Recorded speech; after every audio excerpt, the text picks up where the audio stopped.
আমি এই গৌরীপুর তো আরো আগে আসছি, তা আমি চিন্তা করলাম যে এখনো যেহেতু এই জায়গার দাম বেশি, জিনিসপত্রের দামও বোধহয় বেশি, তো আমি সাবান কিনতাম গেছি একদম গাড়ি থামাইয়া। আমি কই দেখি জায়গার লোকের সাবানের দাম কিরকম, গিয়া দেখি আমরা কুমিল্লা যেরকম এইরকম। তা আমি যে গেলাম, ও আমরা এগুলো জায়গা শতক হইলো 3 লাখ, আপনারা এখনো জায়গা হইলো সিফা সাফার ভিতরে 30 লাখ, মূল জায়গার ভিতরে 60-70 লাখ যারা এগুলো উত্তর হয়েছে। হ্যাঁ, দেখে আপনি আমার ডর দেখানো দেখে আচ্ছা 2 কোটিও শতক আছে, তাইলে 2 কোটি শতক জায়গা কিনা যাবারা দোহান দিছে, এবারে লাখ সাবান যত বেছে কুমিল্লা 1 লাখ টাকা শতক দিয়া যাবারা দোহান দিছে, এবারে এত হয়ে গেছে। এখন ব্যবসাটা কোন এটার বুঝা গেলাম, এই 2 কোটি টাকা কবে তুমি ব্যাপারে ব্যবসা করবে, বড়ই বিপদ। তো যেই কথাটা বলতেছিলাম, সব কিছু পরিচালনার জন্য একটা নিয়ম কানুন আছে নাকি নাই? আইন কানুন আছে নাকি নাই? তাহলে আমরা কেমনে চললে ভালো হয় আমরা জানি না আল্লাহ জানে? আল্লাহ জানে। সুবহানাল্লাহ বলবেন না? এই জন্য আল্লাহ তাবারক ওয়া তাআলা নিয়ম কানুন শিখাই দেওয়ার জন্য যুগে যুগে 2টা কাম করছে। কয়টা? 2টা। সবাই কথা কওয়া লাগবে তো, কয়টা? 2টা কাম করছে। একটা হইলো আসমানি কিতাব, নিয়ম কানুন, বিধিবিধান, আইন কানুন পাঠাইছে। আরেকটা হইলো এই নিয়ম কানুন মাইনা দেখাই দেওয়ার জন্য যুগে যুগে নবী এবং রাসূল পাঠাইছে। সুবহানাল্লাহ। শুধু কিতাবটা দিয়া যদি আমরা এগুলো ফাটাই দিত, যে গৌরীপুর একটা কিতাব দিয়া দে, এটা সেন্টার মতো আছে, চিটাগাঙ্গের তারাও দেখবো, ঢাকার তারাও দেখবো, এটা গৌরীপুর সেন্টার মতো একটা কোরআন যদি কিতাবটা ফাটাই দিত, নবীজি যদি না ফাটাইতো, তাহলে কি ফেসটা যে লাগলো, নবী ফাটাইয়ে তো কি ফেসটা লাগিয়ে উঠতো।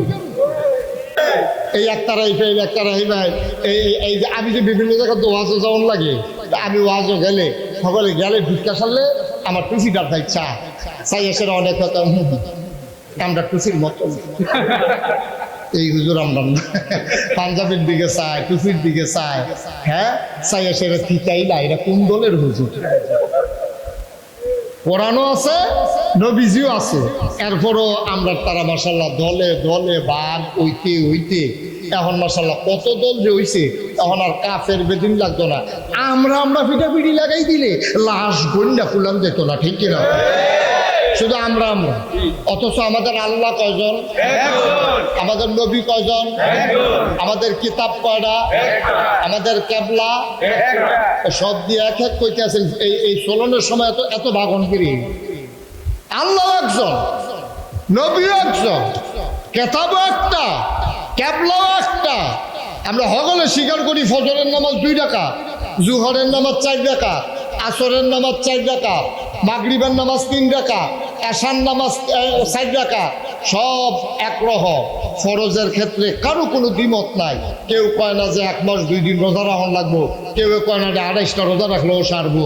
তাহলে আমরা নামাজও একরকম, আমরা আল্লাহও একজন, আমরা কিতাবও একটা, আমরা নবীও একজন, আমাদের ক্যাবলাও পশ্চিম, এরপর আমরা দলে দলে বিভক্ত অনেক। তাইলে এবার চিন্তা করে দেখেন, নবী যদি না আইতো, খালি কিতাব যদি পারে তো কি কারবার হইতো? ঠিক কিনা কর? আম্মা জানো এসব রাদিয়াল্লাহু তাআলা আনহা ডাক দিয়া কয়, সাহাবারা তোমাদের ঘরে কি কোরআন নাই? আম্মা আছে তো, কোরআন থাকবে না কেন? আমরা তো কোরআন পড়ি, কোরআন বুঝি, কোরআন মানি, কেন কোরআন থাকবে না? কয় যদি কোরআন থাকে নবীর চরিত্র জানার জন্য কেন আমার কাছে এসেছো? কানা খুলুকুল কোরআন, তোমরা নবীর চরিত্র জানতে চাও? 30 পারা কোরআন সবটাই আমার নবীর জীবন। নূরে আলম বরমা সিমপুর তিতাস কুমিল্লা। এরপরে পাগড়ি গ্রহণ করবে হাফেজ মোহাম্মদ ইব্রাহিম। হাফেজ মোহাম্মদ ইব্রাহিম, সোলাকান্দি, তিতাস কুমিল্লা। পিতার নাম মোহাম্মদ জাকির হোসেন। এরপরে সৌজন্যমূলক একটি পাগড়ি পরিধান করিয়ে দিবে আমার কলিজার টুকরা সন্তান স্যার নার্সারির ছাত্র মোহাম্মদ তাহসিন আহমেদ হাকিম। সকলে বলুন নারায়ে তাকবীর, নারায়ে রিসালাত। আল্লাহ পাক আমার এই সন্তানটাকে যেন দ্বীনের জন্য কবুল করে নেয়, বলুন আমিন। সকলে বলুন আলহামদুলিল্লাহ। এবছর আসলে আমাদের আজকে অনেক লম্বা সময় নেওয়ার ইচ্ছা ছিল, কিন্তু আপনাদের দিকে খেয়াল করে এই প্রচন্ড গরমটায় বসে আছেন, সেটাকে খেয়াল করে আমাদের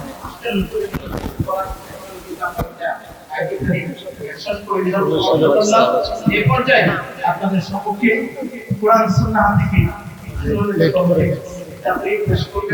আজকের মাহফিলের প্রধান আলোচক অর্থাৎ আলেমী আন্তর্জাতিক বিশিষ্ট ইসলামিক চিন্তাবিদ, আমার অত্যন্ত শ্রদ্ধাভাজন পরে যাবো ভালো করে ভালো করে শক্ত করে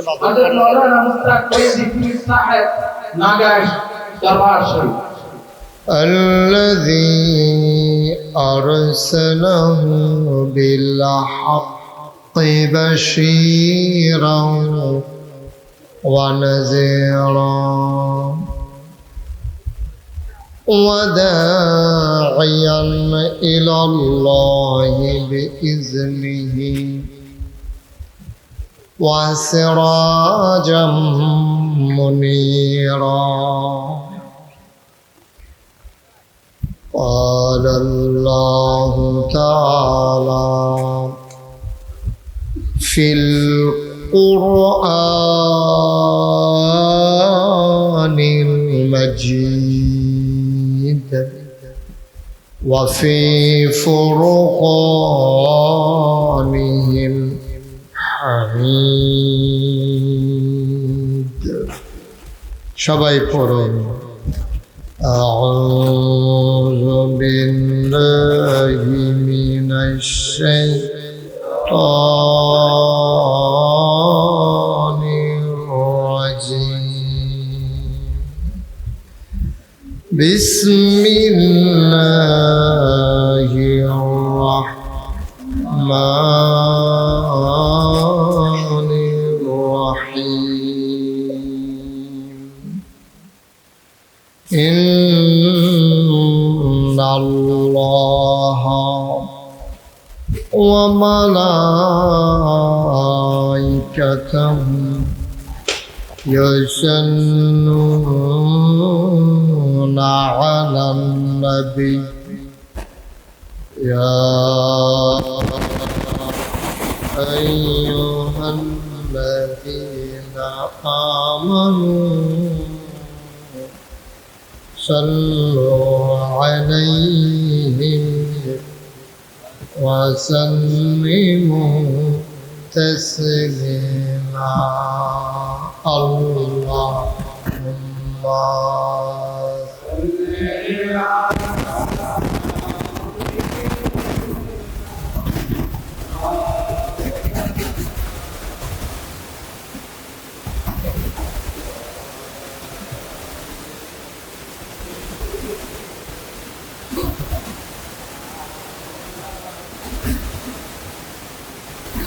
সুরে সুরে মহাব্বতের সাথে গলা ছেড়ে দিয়ে পড়ুন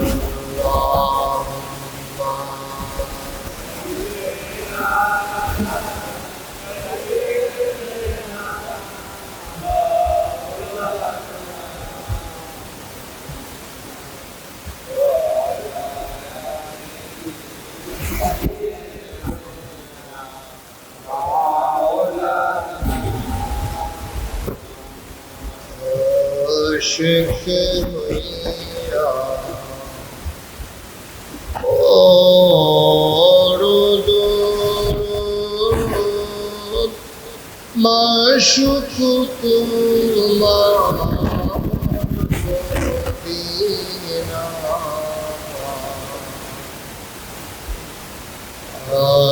شكريا أرد মাশুক তোমার মদিনা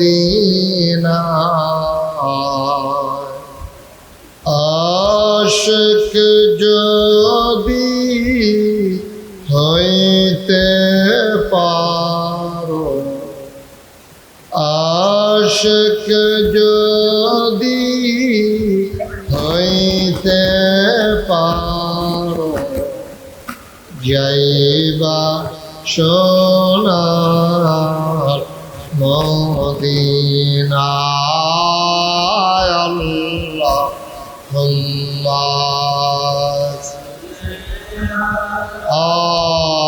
সাইয়্যিদিনা মাওলানা মুহাম্মদ ওয়া আলা আলি সাইয়্যিদিনা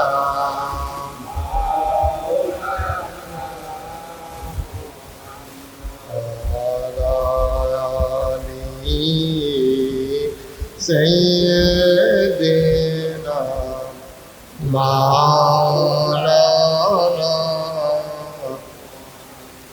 بلغ العلا بكماله كشف الدجى بجماله حسنت جميع خصاله صلوا عليه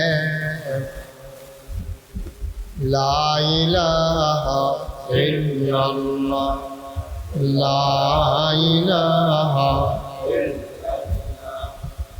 لا إله لا إله لا إله لا إله لا إله لا إله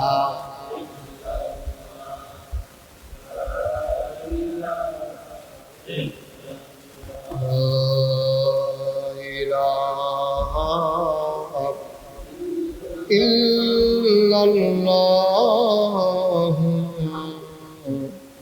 محمد رسول الله صلى الله عليه وسلم اللهم صل وسلم وبارك عليه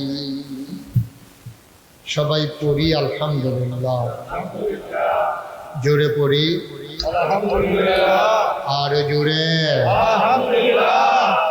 আল্লাহ তাবারক ওয়া তাআলার দরবারে আমরা লাখো কোটি শুকরিয়া জ্ঞাপন করছি যিনি আমাদেরকে ঐতিহ্যবাহী ঐতিহ্যধন্য প্রাচীনতম একটি জেলা কুমিল্লা, সেই প্রাণের কুমিল্লার অন্যতম প্রাচীন একটি বাণিজ্য কেন্দ্র, যে জায়গার দাম বাংলাদেশের অনেক জায়গার চাইতে অনেক বেশি। সেই গৌরীপুর পশ্চিম বাজার, এই ময়দানে জাবালে নূর ইসলামী আলিম মাদ্রাসা এবং পশ্চিম বাজার এলাকাবাসীর যৌথ উদ্যোগে প্রথম বার্ষিক ওয়াজ ও দোয়ার মাহফিল উপলক্ষে আজ 18 মে রোজ শনিবার বরকতময় দিন শেষে অন্ধকারের চাদর যখন পৃথিবী ঢেকে দিয়েছে, দুপুরের এক পশলা বৃষ্টি কর্তৃপক্ষের মনে যখন আতঙ্ক ধরিয়ে দিয়েছে, মাহফিল করা যাবে কি যাবে না, এমন এক দুদুল্যমানতা কর্তৃপক্ষের মনে যখন বিরাজ করেছে, সকল জল্পনা কল্পনার অবসান ঘটিয়ে প্রচণ্ড গরমের মাঝে একটা হিমেল হাওয়া দিয়ে অনুকূল আবহাওয়ায় মনোরম পরিবেশে যিনি আজকের এই আয়োজনে আমাদেরকে আসার বসার কিছু কথা শোনার সুযোগ করে দিলেন, আর হৃদয়ের সবটুকু আবেগ ও চাষ ভালোবাসা আকুতি কাকুতি মিনতি জমা করে মাবুদের শিখানো কালেমা দিয়ে চিৎকার করে সবাই পড়ি আলহামদুলিল্লাহ। জনাব সাহেবে সদর, আজকের এই মাহফিলের জনাব সভাপতি, গৌরীপুর পশ্চিম বাজার আলোকিত সমাজ সংঘ সহ অনেক প্রতিষ্ঠানের যিনি সভাপতি, জনাব মোহাম্মদ ইঞ্জিনিয়ার শৌকত আলী সাহেব কথা বলেছেন। আজকের প্রধান আকর্ষণ হৃদয়ের কাছের মানুষ, পার্শ্ববর্তী বানিয়াপাড়া দরবারের আলা হযরত পীর সাহেব, হৃদয়ের কাছের মানুষ, মঞ্চে ময়দানে যার সাথে কথা হয়ে বিরত হযরত মৌলানা আবু বকর সিদ্দিকী আল কাসেমি সাহেব। উপস্থিত আজকের মাহফিলের বিশেষ মেহমান বৃন্দ, বিশেষ বক্তা বৃন্দ এবং এই মাননীয় তিতাস এবং দাউদকান্দির মাননীয় সংসদ সদস্য যিনি হয়তো ব্যস্ততার কারণে আসতে পারেননি, জনাব মোহাম্মদ ইঞ্জিনিয়ার আব্দুল সাবুর সাহেব, আমন্ত্রিত অতিথিবৃন্দ, এত ছোট নাম, এটা পড়া আমার দ্বারা সম্ভব না, আর সবার নাম নিতে গেলে লম্বা দীর্ঘ থেকে দীর্ঘ সময় চলে যাবে, এজন্য নিতে পারলাম না বলে দুঃখবোধ প্রকাশ করছি। প্রিয় পরিচালক, মাদ্রাসার সম্মানিত প্রতিষ্ঠাতা প্রিন্সিপাল, আমার আদরের ধন কলিজার টুকরা, ক্রিয়েটিভ একটা মানুষ, সমাজ বিনির্মাণে যে সাহসিকতার সাথে ভূমিকা রাখতে যান, স্রোতের বিপরীতে শক্ত করে যে হাল ধরতে যান, আমার কাছের, আমার আদরের মুফতি নিসার উদ্দিন আল মুশতাকি শাহ, উপস্থিত এই এলাকার বিভিন্ন মসজিদের ইমাম সাহেবান, ওলামায়ে কেরাম, মুরব্বিয়ানে আযম, কলিজার টুকরা যুবকেরা, পর্দার আড়ালের আমার মা ও বোনেরা, সবার প্রতি আমার আবারও আন্তরিক সশ্রদ্ধ সালাম। আসসালামু আলাইকুম ওয়া রাহমাতুল্লাহি ওয়া বারাকাতুহু। মাশাআল্লাহ, এই গরমের মৌসুমে আমাদের দেশে টমেটো যেমন শীতকালে পাওয়া যায়, আমাদের দেশে মাহফিলও শীতকালে হয়। গরমের দিনে সাধারণত আমাদের মাহফিল হয় না, যদিও মাহফিলের কোনো সিজন নাই, দিনের কথার কোনো মৌসুম নাই, কিন্তু আবহাওয়াগত কারণে বৃষ্টির প্রাধান্য বর্ষাকালে বেশি থাকার কারণে আমাদের দেশে শীতকালেই মাহফিলটা করা নিরাপদ। এই জন্যে আমরা ওইটাতেই অভ্যস্ত। কিন্তু আজকে এই গরমের মাঝেও আপনারা অনেক লোক এসেছেন। অবশ্য আজকে আর সেই গরমটা নাই যেটা গত রাতে ছিল। এটা বোধহয় আমাদেরকে আল্লাহ অনুগ্রহ করেছেন। আলহামদুলিল্লাহ বলবেন না? আমি যখন যেটা বলতে বলি আস্তে বলবেন না জোরে? দুই একজন না সবাই মিলে? দুই একবার না বারবার? সবাই পড়েন আমিন। বন্ধুগণ, আল্লাহ তাবারক ওয়া তাআলা এই দুনিয়ার খুব খেয়াল করে শুনবেন। হ্যাঁ, ডানে বামে এই সভাপতি সাহেবের চেয়ারটা আমার দিকে একটু ঘুরাই দেন, কোনাকুনি করে দেন, ওইদিকে ঘুরান। হ্যাঁ, জি, এখন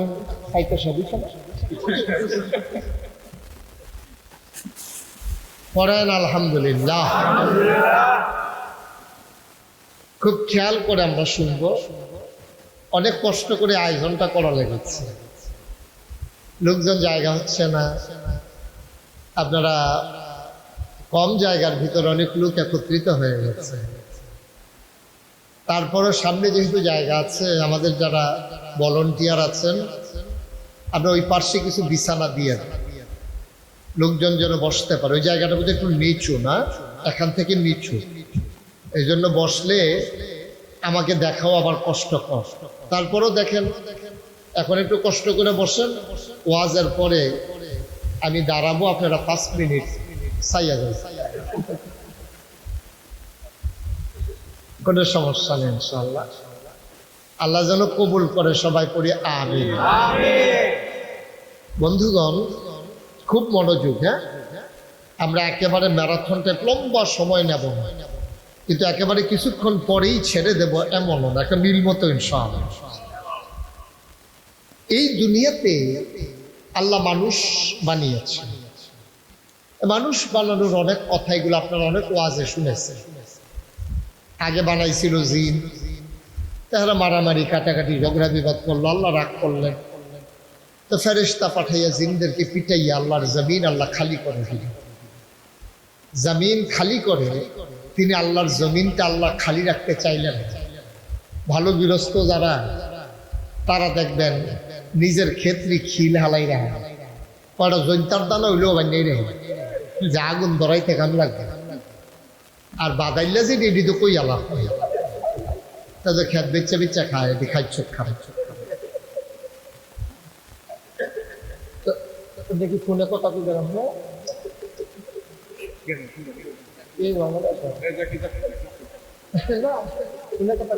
আমরা বুঝছেন নতুন, আমার মাহফিলও নতুন, এবারে যদি জানতো যে ফোন ধরন যায় না, জীবনেও ধরলো না। আমিন কন। ভালো গৃহস্থ যারা, তাদের জমিন তারা খালি রাখেন। আল্লাহ তাবারক ওয়া তাআলা তিনি হচ্ছেন সবার অভিভাবক, স্রষ্টা, তিনি হচ্ছেন সবকিছুর নিয়ন্ত্রক। তিনি আল্লাহুস সামাদ, লাম ইয়ালিদ ওয়া লাম ইউলাদ ওয়া লাম ইয়াকুল লাহু কুফুয়ান। তিনি আল্লাহ, কুল হুয়াল্লাহু আহাদ, তিনি এক এবং অদ্বিতীয়, যার কোনো তুলনা নাই, যিনি কোনো মুখাপেক্ষী না। আল্লাহ তাবারক ওয়া তাআলা তার জমিন তিনি খালি রাখেন। ইমার্জেন্সি অ্যাসেম্বলি কল করলেন, সংসদের জরুরি অধিবেশন, সেখানে স্পিকার হলেন স্বয়ং আল্লাহ, মেম্বার অফ পার্লামেন্ট হলো সমস্ত ফেরেশতারা। সুবহানাল্লাহ বলবেন। গোটা বিশ্ব পরিচালনার জন্য রাষ্ট্রীয় একটা অবকাঠামো আছে। বাংলাদেশে যেমন সংসদ, ভারতে লোকসভা, ব্রিটেনে পার্লামেন্ট, আমেরিকাতে হোয়াইট হাউস, মধ্যপ্রাচ্যে মজলিসে শুরা, জার্মানিতে সিনেট মেম্বার, এরকম নানান দেশে নানান অবকাঠামো আছে। আল্লাহর আবার একটা সংসদ আছে। আমাদের যে সংসদ, ভারতের যে লোকসভা, আমেরিকার যে হোয়াইট হাউস, এইগুলার ভিতরে ভালো মানুষ যেমন আছে, খারাপ মানুষও আছে নাকি নাই? আমাদের বাংলাদেশে 350 জন সংসদ সদস্য, 350 সিলেক্টেড এবং ইলেক্টেড, মোট 350। সব মানুষ এখানে ভালো মানুষ, অনেক আছে ভালো মানুষ, অনেক আবার খারাপ মানুষও আছে। সুদখুর, ঘুষখুর, মদখুর, ক্যাসিনো চালায়, গান গায়, আসিল আছে, এটা কই লইল, আসিল কখন নাই, গান গাউন্নাটা বাইরে ডিসকোয়ালিফাইড, জল। তা আছে কোন কি আসিল, অহন নাই। এরকম ভালো আছে, খারাপ আছে, সব জায়গায় আছে। এখন যে বাংলাদেশে যেমন সংসদে ভালো খারাপ আছে, আল্লাহর সংসদের ভিতরে কি এরকম খারাপ আছে? সুবহানাল্লাহ বলবেন না? স্বয়ং আল্লাহ হচ্ছেন স্পিকার, সমস্ত ফেরেশতারা মেম্বার অফ পার্লামেন্ট, সংসদ সদস্য। তিনি ইমার্জেন্সি অ্যাসেম্বলি কল করলেন, সংসদের জরুরি অধিবেশন। সবাই আসলেন, জানতে চাইলেন মাওলা ও রব্বে কারিম, আজকে আলোচনার আলোচ্য বিষয় কি? আল্লাহ তাবারক ওয়া তাআলা আলোচনা করেছেন লক্ষ কোটি বছর আগে। আমরা গৌরীপুরের মানুষ 2024 সালে 18ই মে আমরা যেন সেই আলোচনাটুকু জানতে পারি, এজন্য দয়া করে আল্লাহ কোরআনুল কারীমে কোট করে দিয়েছেন। সুবহানাল্লাহ বলবেন। সেদিন আলোচনাটা কি হয়েছিল আমরা অনেকেই জানি, অনেকেই পারি, চলেন সবাই মিলে পড়ি। কোরআনে ঢোকার আগে মারদুদ শয়তান থেকে ফেলে হয়েছে যিনি রহমান যিনি রহিম, তার নামে চলেন শুরু করি, সবাই পড়ি। আউযু বিল্লাহি মিনাশ শাইতানির রাজীম।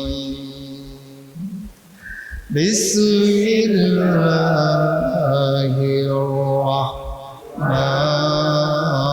রাহমানির রাহিম। ইন্নী জাইলুন ফিল আরদি খলিফা। আল্লাহ ডেকে বললেন, ও ফেরেশতারা, আমি একটা কওম, আমি একটা সম্প্রদায়, আমি একদল মানুষ বানাতে চাই যাদের পরিচয় হলো তারা আমার খলিফা। ফেরেশতারা বলল বানাবেন না, তার আগে মানুষ জিন বানিয়েছেন, মারামারি করলো, কাটাকাটি করলো, ঝগড়া বিবাদ করলো, মানুষ বানাবেন এমনই তো করবে, মানুষ বানানোর দরকার নাই। রক্ত বহাই দেবে, ঝগড়া করবে, মারামারি কাটাকাটি করবে, মানুষ মানুষের উপরে জুলুম করবে, দোকান বাকি খাইয়া ঘোরাবে, মন যা চায় তা করবে, মানুষ বানানোর দরকার নাই। আল্লাহ তাবারক ওয়া তাআলা তাদের যুক্তি বুদ্ধি শুনলেন না, তিনি বুদ্ধিপূর্ণ জবাব দিয়ে দিলেন। আল্লাহ বলেন, ইন্নী আ'লামু মা লা তা'লামুন। আমি যা জানি তোমরা তা জানো না। বলেন সুবহানাল্লাহ। তাহলে মানুষ বানানো হয়ে গেল, মানে আমরা হয়ে গেলাম। হ্যাঁ, এখন আমরা হয়ে গেলাম, ওকে ফাইন।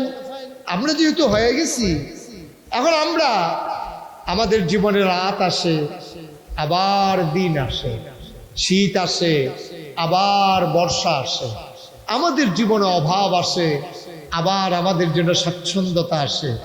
আমরা ব্যবসা করি, চাকরি করি, বাণিজ্য করি, লেনদেন করি, আমরা পরিবার সাজানো লাগে, নিজের জীবনের কিছু ব্যক্তিগত কাজ আছে, আমরা টয়লেটে যাই, ওয়াশরুমে যাই, আমরা আমাদের মতো করে বিবাহ শাদী করি, সন্তান সন্ততি হয়। অর্থাৎ একটা মানুষের জীবন থেকে মৃত্যু পর্যন্ত, সকাল থেকে সন্ধ্যা পর্যন্ত, রান্নাঘর থেকে ইন্টারন্যাশনাল রিলেশন পর্যন্ত সকল জায়গায় মানুষটা চলবে কেমনে, খুব খেয়াল করেন, মানুষটা চলবে কেমনে, এটার জন্য নিয়ম কানুনের কিছু দরকার আছে নাকি নাই? কথা বলেন, আছে নাকি নাই? নিয়ম কানুনের দরকার আছে। এখন আপনাদের বিবেকের কাছে আমার প্রশ্ন, এই নিয়ম কানুনগুলো আমরা যারা মানুষ আমরা ভালো জানি নাকি যিনি আমাদেরকে বানাইছেন তিনি ভালো জানেন? কথা বুঝেন নাই আমার? আমরা ভালো জানি না তিনি ভালো জানেন? আমরা ভালো জানবো কেমনে? আমরা তো এখন আজকে হলো শনিবার, হ্যাঁ কথা বললাম না, আজকে হলো শনিবার। এখন যদি আমি সভাপতি সাহেবকে জিজ্ঞেস করি যে সভাপতি সাহেব গত শনিবারে রাতের বেলা কি দিয়া ভাত খাইছেন, কইতে পারবো নি? পারবে তো সাই রসুন দিচ্ছে পারতো না, এবারে পারবো না, আমিও তো পারতাম না, আপনারা কেউ পারবেন না, কারণ এটা মনে থাকে না। আমরা সামনে চাইলে পেছনে দেখি না, ডাইনে চাইলে বামে দেখি না, আগামীকালকে আমাদের জন্য কোনটা ভালো এটা আমরা জানি না। আমরা ধান সিদ্ধ করে রয়েছি, এগুলটা 7 টাকা গাদলা, ধানটা নিজেই ছাড়ছে 7 টাকা গাদলা, আল্লাহরে প্রধান যে রৌদ্র ভাবা যেত না, ঠিক কিনা কর? তাহলে সবকিছু যিনি জানেন আমাদের চাইতে বেশি, আমাদেরকে যিনি নিয়ন্ত্রণ করেন, আমাদের ভালো মন্দ লাভ লস যিনি সবকিছু জানেন তিনি কে? আল্লাহ। তাইলে এবার বলেন, এই সমাজ রাষ্ট্র, ব্যক্তি জীবন, পারিবারিক জীবন, সমাজ জীবন, রাজনৈতিক জীবন, ইন্টারন্যাশনাল রিলেশন, সকল ক্ষেত্রে আপনি চলতে গেলে কিছু নিয়ম কানুন লাগে। এই বাজারটা এমনি চলে না, এই বাজারটার একটা নিয়ম কানুন আছে। জায়গা জমি এমনি বেচা কিনা হয় না, শতক, গন্ডা, একর, কানি, বিঘা, এরকম কিছু সিস্টেম আছে। ব্যবসা বাণিজ্য যারা করে এটা এমনি এমনি হয় না, এটারও একটা এই আপনার মন যা চায় তাই করা যাবে না। আমি এই গৌরীপুর তো আরো আগে আসছি, তা আমি চিন্তা করলাম যে এখনো যেহেতু এই জায়গার দাম বেশি, জিনিসপত্রের দামও বোধহয় বেশি, তা আমি সাবান কিনতাম গেছি একদম গাড়ি থামাইয়া। আমি কই দেখি জায়গার লোকের সাবানের দাম কিরকম, গিয়া দেখি আমরা কুমিল্লা যেরকম এইরকম। তা আমি যে গেলাম, ও আমরা এগুলো জায়গা শতক হইলো 3 লাখ, আপনারা এখনো জায়গা হইলো সিফা সাফার ভিতরে 30 লাখ, মূল জায়গার ভিতরে 60-70 লাখ যারা এগুলো উত্তর হয়েছে। হ্যাঁ, দেখে আপনি আমার ডর দেখানো দেখে আচ্ছা 2 কোটিও শতক আছে, তাইলে 2 কোটি শতক জায়গা কিনা যাবারা দোহান দিছে, এবারে লাখ সাবান যত বেছে, কুমিল্লা 1 লাখ টাকা শতক দিয়া যাবারা দোহান দিছে, এবারে এত হয়ে গেছে। এখন ব্যবসাটা কখন এটার বুঝে গেলাম, এই 2 কোটি টাকা কবে তুমি ব্যাপারটা ব্যবসা করবে, বড়ই বিপদ। তো যেই কথাটা বলতেছিলাম, সব কিছু পরিচালনার জন্য একটা নিয়ম কানুন আছে নাকি নাই? আইন কানুন আছে নাকি নাই? তাহলে আমরা কেমনে চললে ভালো হয় আমরা জানি না আল্লাহ জানে? আল্লাহ জানে। সুবহানাল্লাহ বলবেন না? এই জন্য আল্লাহ তাবারক ওয়া তাআলা নিয়ম কানুন শিখাই দেওয়ার জন্য যুগে যুগে 2টা কাম করছে। কয়টা? 2টা। সবাই কথা কওয়া লাগবে তো, কয়টা? 2টা কাম করছে। একটা হইলো আসমানি কিতাব, নিয়ম কানুন, বিধি বিধান, আইন কানুন ফাটাইছে। আরেকটা হইলো এই নিয়ম কানুন মাইন্না দেখাই দেওয়ার জন্য যুগে যুগে নবী এবং রাসূল পাঠাইছে। শুধু কিতাবটা দিয়া যদি আমরা এগুল ফাটাই দিত, যে গরিপুর একটা কিতাব দিয়া দে, এটা সেন্টার মতো আছে, চিটাগাঙ্গের তারাও দেখবো, ঢাকার তারাও দেখবো, এটা গরিপুর সেন্টার মতো একটা কোরআন যদি কিতাবটা ফাটাই দিত, নবীজি যদি না ফাটাইতো, তাহলে কি ফেসটা যে লাগলো, নবী ফাটাইয়ে তো কি ফেসটা লাগিয়ে রইত। এই একতারাই ফেল, একতারাই ভাই, এই যে আমি যে বিভিন্ন জায়গায় ওয়াজও যেমন লাগে, তা আমি ওয়াজও গেলে সকলে গেলে ভিক্ষা সারলে আমার টুসিটার তাই চাই এসে অনেক কথা আমরা টুসির মতো এই হুজুর আমরা পাঞ্জাবের দিকে চায়, টুসির দিকে চায়, হ্যাঁ চাই এসে এরা থিতাই না, এটা কোন দলের হুজুর?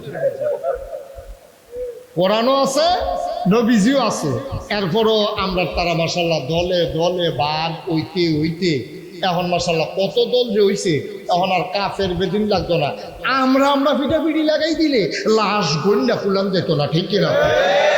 শুধু আমরা অথচ আমাদের আল্লাহ কয়জন? আমাদের নবী কয়জন? আমাদের কিতাব কয়টা? আমাদের কেবলা সব দিয়ে এক এক কইতে আছেন। এই চলনের সময় এত ভাগনগিরি। আল্লাহ একজন, নবীও একজন, কেতাবও একটা, কেবলাও একটা। আমরা সকলে স্বীকার করি ফজরের নামাজ 2 রাকাত, জুহরের নামাজ 4 রাকাত, আসরের নামাজ 4 রাকাত, মাগরিবের নামাজ 3 রাকাত, এশার নামাজ 4 রাকাত, সব একরকম। ফরজের ক্ষেত্রে কারো কোনো দ্বিমত নাই। কেউ কয় না যে 1 মাস 2 দিন রোজা রাখা লাগবো, কেউ কয় না যে 28টা রোজা রাখলেও সারবো।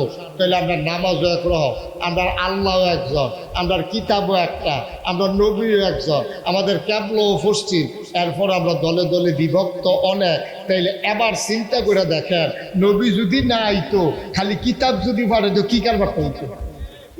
ঠিক কিনা কর? আল্লাহ তাবারক ওয়া তাআলা বুদ্ধি করে প্রথমে কিতাবও দিছে, নবীও দিছে, আবার কিতাবও দিছে। দিয়া সেরা এখন কইছে যে কিতাব আর নবীর ভিতরে সম্পর্ক কি, এই জানার জন্য আম্মা জান আয়েশা রাদিয়াল্লাহু তাআলা আনহা ওনার কাছে সাহাবারা গেছে। দিয়া সেরা আম্মা জি, তো আম্মা নবীজির চরিত্রটা আমরা তো বাইরে কিরকম দেখি, বড়ই উনি কি করে এটা তো আমরা দেখি না। উনি কেমনে কথা কয়, আমরা এমনি কথা কই, উনি কেমনে খায়, আমরা কেমনে খাই, উনি কেমনে বসে, আমরাও বসি, উনি কেমনে নামাজ পড়ে, আমরাও এমনি নামাজ পড়ি। আম্মা এই গরজ যখন আইয়ে নবীজি আপনাদের লোকে কি ব্যবহার করে, এটা তো আমরা বাইরেতে দেখি না। এটা আপনি কুদুর কইয়া দিলে ভালো। সুবহানাল্লাহ কয় না? আম্মা জান আয়েশা রাদিয়াল্লাহু তাআলা আনহা ডাক দিয়া কয়, সাহাবারা তোমাদের ঘরে কি কোরআন নাই? আম্মা আছে তো, কোরআন থাকবে না কেন? আমরা তো কোরআন পড়ি, কোরআন বুঝি, কোরআন মানি, কেন কোরআন থাকবে না? কয় যদি কোরআন থাকে নবীর চরিত্র জানার জন্য কেন আমার কাছে এসেছো? কানা খুলুকুল কোরআন, তোমরা নবীর চরিত্র জানতে চাও? 30 পারা কোরআন সবটাই আমার নবীর জীবন।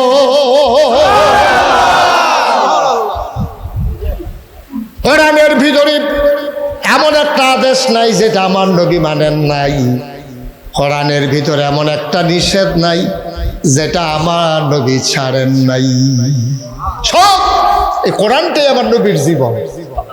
আম্মা জান হাফস উম্মে সালামা, আমাদের আরেকজন আম্মা ছিল, উনি কয় আমার নবী যখন রাস্তা দিয়ে হাইটা যায়, দেখেন খেয়াল করেন কথার ওজন কত দেখেন। কে কয়? এই যে আম্মা জান আয়েশা, উনি নবীজির কি হয়? স্ত্রী হয়। আমাদের আম্মা নবীজির কি হয়? বিবি, স্ত্রী, ওয়াইফ। সুবহানাল্লাহ বলেন না? নবীজির স্ত্রী নবীজির ব্যাপারে রায় দেয়। 30 পারা কোরআন হইলো আমার নবীর চরিত্র। নবীজির আরেক স্ত্রী কয়, নবীজি যখন হাইটা যায় রাস্তা দিয়া, আমি তাকাইয়া দেখি জানালা দিয়া, আমার মনে হয় গোটা 30 পারা কোরআনটা যেন হাইটা যায়।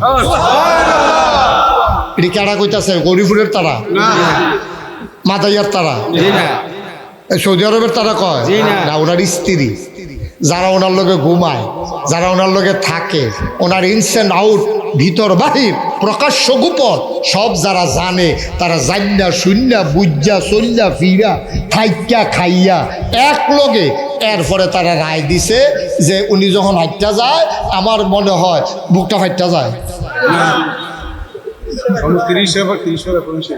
উনি যখন হাইটা যায় আমার মনে হয় 30 পারা কোরআনটা যেন হাইটা যায়। সুবহানাল্লাহ বলবেন? চিন্তা করে দেখেছেন নিজের স্ত্রী স্বামীর ব্যাপারে কি রায় দিতে আছে? আজ মাহফিলের পরে আপনারা তো বাইক যাবেন, হলে বাইক গিয়া সেরে আপনার ওয়াইফরা ডাক দিবেন, ওটা অলি নাগাইশের হুজুরে কইছে অলি। এ ভিডিও দেখবেন কি একটা দমক দেন, হেগুল জানেন কেন বিড়ির গন্ধে লগে দিয়ে আড়ন যায় না, অলি বালিশ তলে বারান্দাতে উঠাতে হয় অলি। নাউজুবিল্লাহ কইতেন না? আপনার স্ত্রী আপনার অলি মানে না, আর তারা নবীর স্ত্রী নবীর ব্যাপারে কি ধারণা চিন্তা করে দেখেন। সুবহানাল্লাহ বলবেন না? মুসলমান মন দিয়ে শুনো রে ভাই, এই নবীজি দুনিয়া থেকে বিদায় হয়ে যাবেন, নিজের জীবনটা দিয়া প্রমাণ করে দিলেন ইসলাম কারে কয়। ও বন্ধু, যাওয়ার আগে তিনি একটা ঘোষণা দিয়া গেলেন, কোন নবী ছিল না, আমিও থাকবো না, চলে যাব, এটাই স্বাভাবিক। তবে শুনে রাখো, আমি যদিও না থাকি, ইসলাম থাকবে, মুসলমান থাকবে, সব থাকবে, এগুলা কে সে রাখবে?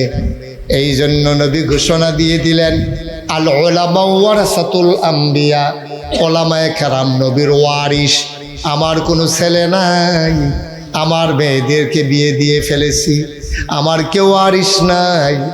ওই ওলামায়ে কেরাম কিয়ামত পর্যন্ত যত আলেম ওলামা আসবে, তারাই হইল আমি নবীর ওয়ারিস। খুব খেয়াল করে শুনেন, খুব মনোযোগ দিয়ে। এই বছর আমার মনে হয় না সামনের সিজনের আগে আর ওয়াজ পাইবেন। এটাই বোধহয় শেষ ওয়াজ মনে করিয়া একবারে কতক্ষণ শুনলাম, আর পাইতেন না। কারণ এই বছর আর হইতো না, কারণ যেমন বর্ষাবাদ লাগবে যে গীতে আছে, আমিও অহন পাত্র রয়েছি আর কি, বাহি তারা ধানের ইয়াটিয়ার লেপিয়া ভাগ্য হইতে রয়েছি। আমি সে দিয়ে কয়টা লাগাইছিলাম যে এটি লেগে একটু দেরি হইতে আছে। মার হাবা কইতেন না? আহা আহ সুবহানাল্লাহ সুবহানাল্লাহ।